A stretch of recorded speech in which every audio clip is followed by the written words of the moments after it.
Seven years old pa lang, natuto na silang humawak ng mga barel. Wala akong pagtitiwala sa mga Maranao at Muslim. The ignorance that breeds discrimination and fear and prejudice generally affects children and women the most acutely and the longest. Itong Ilaga po are known to be Ilocano-Ilonggo Land Grabbers Association. May binitawan siyang salita na parang pagbabanta sa akin. Kailangan ko lang magpabinyag sa Muslim kung gusto ko pang manatili sa lugar na yon na walang gulo.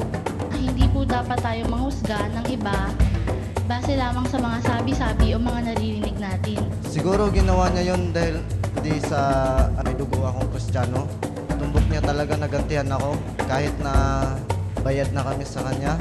Pagbaba namin sa Manila Hotel, meron pang mga pulis na nag-escort pa sa amin para kami mga terorista. You can break the stereotype. You can begin to build bridges.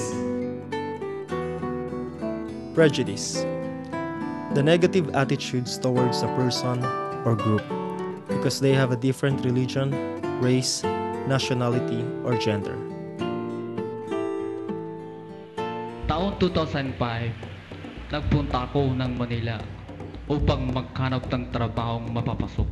Nang naibigay ko ang aking kumpletong dokumento sa misang hiring officer na ang sabi sa akin ay, Mr. Aminola, ipagpamanin po ninyo dahil hindi kami tumatanggap o hindi tumatanggap ang nasabing kumpanya ng mga katulad yung mga Muslim.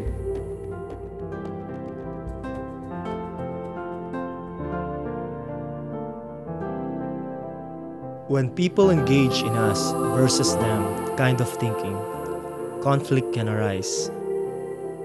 Pagdating namin sa Manila, pinastay na kami sa ibang hotel. Hindi naman kami maarte. Kahit sa bundok, kahit sa puno, hasanay kami mga katutubo dyan.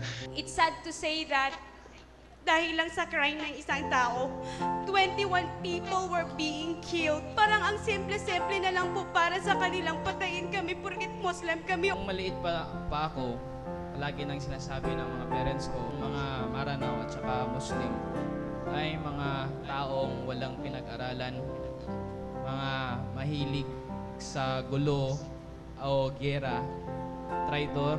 Akala ko po sila po yung mga magnanakaw, mamamatay tao, kidnapper at hindi mapagkakatiwalaan.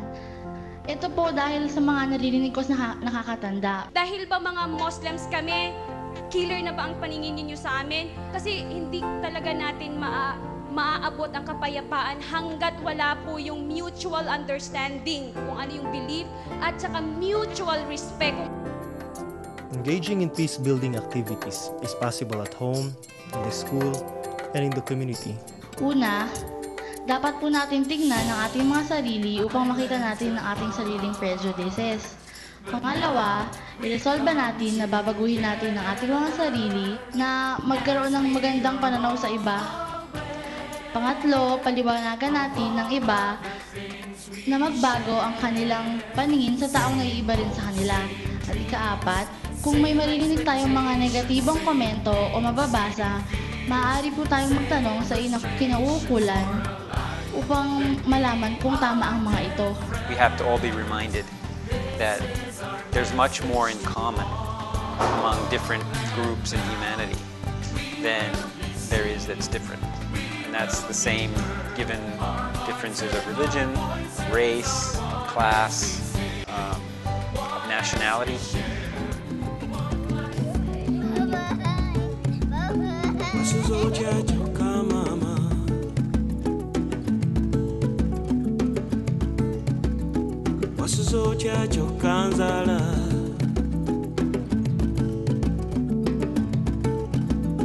Onolya kuchichoka mama,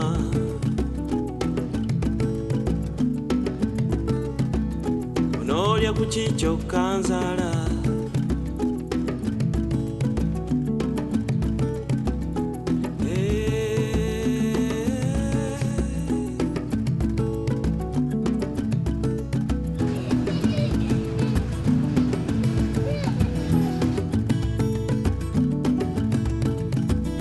Nasuzeyo nga nkulowoozako, nasuzeyo nga nkulowoozako, nalya ku nkejje bambi, nanywa ku buugi mwattu.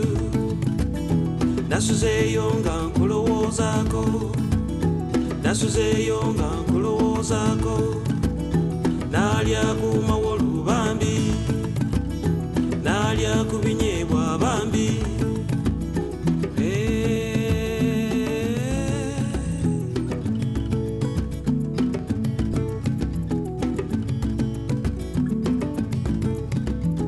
Wasuzocha choka tata,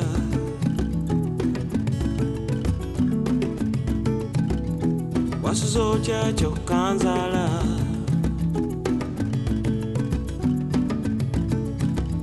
Onolya kuchichoka tata,